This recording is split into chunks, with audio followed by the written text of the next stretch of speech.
Chapter 33. Amelia. I climbed onto the bed and pulled up my shirt right below my boobs, ready for my ultrasound. Okay, this might feel a little cold. The unfamiliar doctor informs and I nodded understanding. He rubs the gel and runs the transducer on my abdomen. Okay, right there. He said, pointing at the screen, "That's your baby and that's the heartbeat." I looked away, turning to the other side of the bed. "I rather not see it, please?" I whispered, "Just tell me if it's healthy." "Okay." He said, understanding. "Well, everything looks great. The baby looks healthy. You have nothing to worry about." He said, "Are we done?" I chirped in almost immediately, still looking away. "Yes." I got down from the bed and fixed myself up. "I am informed you're already having nausea and morning sickness, so I am going to prescribe you a vitamin B6 to help moderate and mild it a bit." He said. I nodded. "Will that be all?" I said, wanting nothing more than to get out of this suffocating room. "Yes, that will be all," he said with a smile. I politely smiled back, "Thanks." I mumbled and walked out the hospital door to the car where the guards were waiting outside to escort me back to the safe house. I got into the car and leaned my back against the seat as I looked out the window. Silent drops of tears began to race down my cheeks. Softly splashing water droplets hit the car windows as we drive onwards. The skies are overhung with a blanket of gray, so much so that I can barely tell the difference between the sky and the clouds. I covered my mouth to prevent myself from completely breaking down as the all wave of emotion hits me. Shortly after, we arrived back to the safe house. I immediately made it towards my room. "Amelia, you're back." "How?" Susan said as she saw me climbing up the stairs. Ignoring her, I rushed into my room and locked the door, immediately sulking myself onto the bed and letting out all the tears before finally drifting into sleep. 12:00 a.m. As I arose from my emotional slumber, I am first aware of the coolness of the air. Everything seemed blurry for a second. I sit up, realizing I was in my room. Feeling hungry, I got down from the bed and made it to the kitchen. I walk downstairs and see the light from the fridge illuminating in the dark kitchen. I moved further and saw Damien ransacking through it. I reached out to him and patted his shoulder gently. "Fuck." He let out immediately, spurning around. "Geez. Amelia, you scared me." "Sorry." I apologized. "Why are you still awake?" he asks, after calming himself. "Apparently the same reason you are." I teased. "Come on, let me help. What would you like?" I asked. "Ice cream," he said, and I chuckled slightly. "I wouldn't have pegged you as a midnight ice cream guy." I mused, while reaching for the bowl of ice cream. He just snorted without saying anything. "What's your flavor?" I asked. "Vanilla," he said simply, and I had to suppress the urge to smile. "Mine too." I whispered softly. Before dishing out the ice cream in separate bowls. "Here," I said, handing it over to him. "Thanks." I lead him towards the living room and waited for him to sit down before plopping on the sofa a bit far from him. We scoped our ice cream in a comfortable silence. The silence stretched thinner and thinner, like an overblown balloon, until I decided to rupture it. "Damien, about your father." I started, but he cuts in. "I don't want to talk about that, Amelia." He gritted. "Okay." I whispered, understanding, but I still had a mountain of questions. "I guess they just have to wait until he's ready again." Silence. "I was told you visited the doctor today?" He spoke up again. I murmured. "What did the doctor say?" "Is everything okay?" "Everything is fine and the baby is healthy." I mumbled. "What's wrong? Didn't you see the baby?" He said with his voice pitching with curiosity. Why does he care all of a sudden about the child?" "Strange." "No." He frowned. "Why?" I paused. "I can't allow myself develop any slight attachment to the child, Damien. It would only make things hard." Chapter 34. Amelia. We spent the lazy afternoon conversing, until we ran out of words and fell into total silence. "You can watch some TV if you want." He speaks up, getting up and making his way towards his usual window seat. Judging by the direction he's heading, it's obvious he had already familiarized himself with the furniture. He carefully settled down and gazed out the window.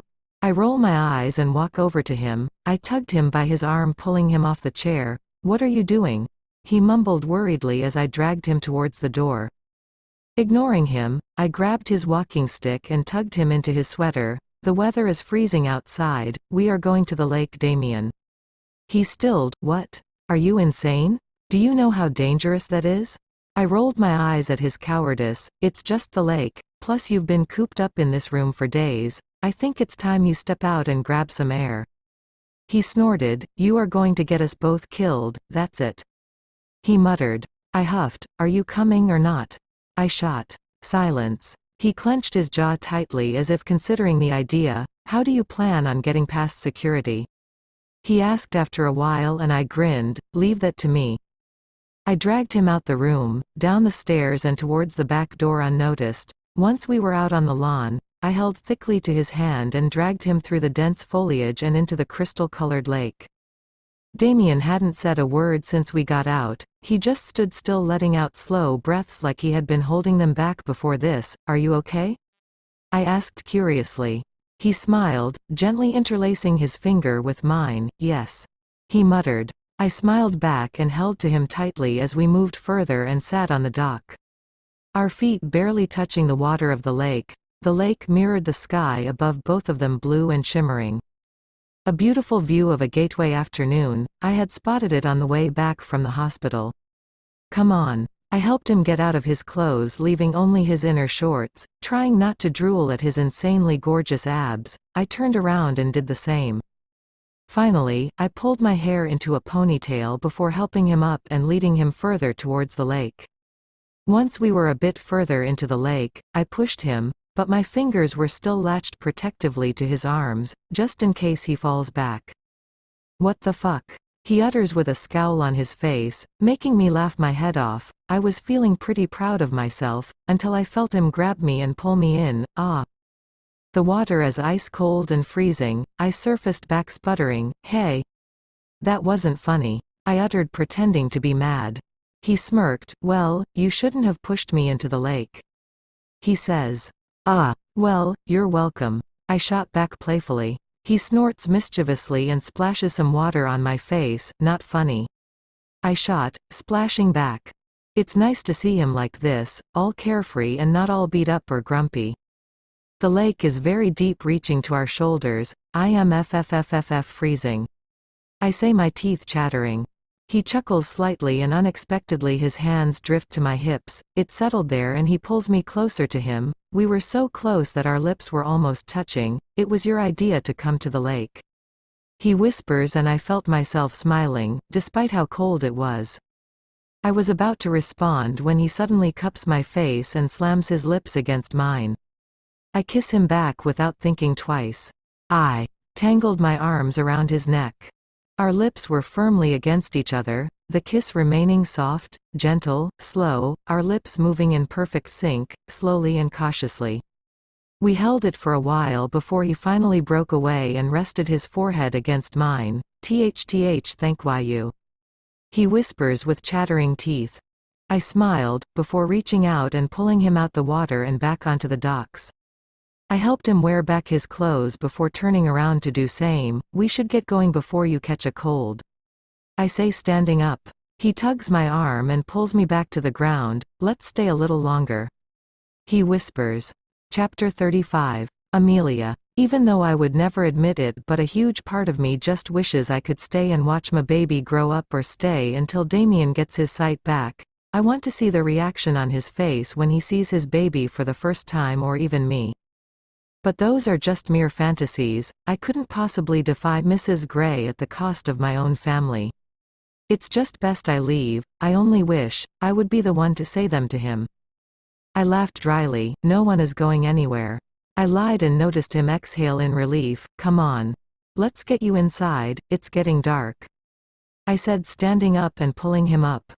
We made it back to the main house in a comforting silence. I looked up at the sky and inhaled. The sky was low and dark with the silver moon now shimmering brightly.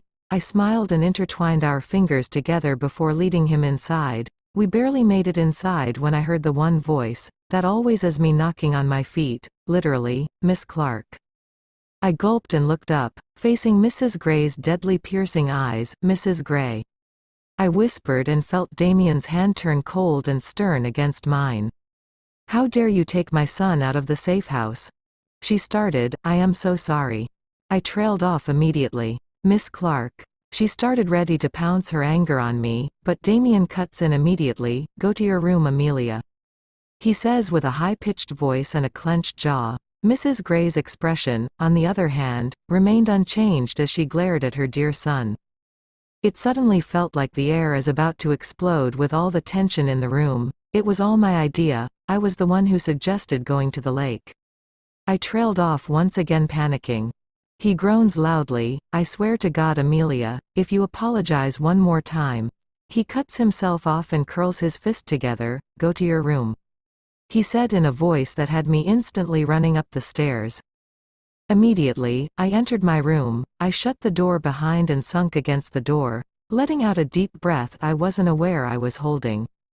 A few minutes later, I have been frantically pacing back and forth like a caged tiger. I clenched my fists tightly, until my nails dig into the palm of my hand, but I barely even noticed. The only thing I am aware of, is the sound of my heart throbbing against the cage of my chest. Deciding panicking wasn't going to solve anything, I sat down on the bed and rubbed hands together, but the sound of the doorknob turning had me jumping to my feet again. I swallowed thickly as the door opened, revealing no other than Mrs. Gray. She walked into the room silently, closing the door behind her before turning to me, maintaining a very calm and terrifying composure. How's the baby? She started, diverting her gaze to my slightly bloated stomach. I gulped, fine. The baby is fine. I whispered. She smirks slightly, it seems my son has gotten quite smitten with you. She says, taking a sit and crossing her legs, do I need to remind you of your contract, Miss Clark? Because you have clearly forgotten your side of the bargain. Mrs. Gray. Now you listen, I am not paying you to form some sort of meaningless attachment to my son.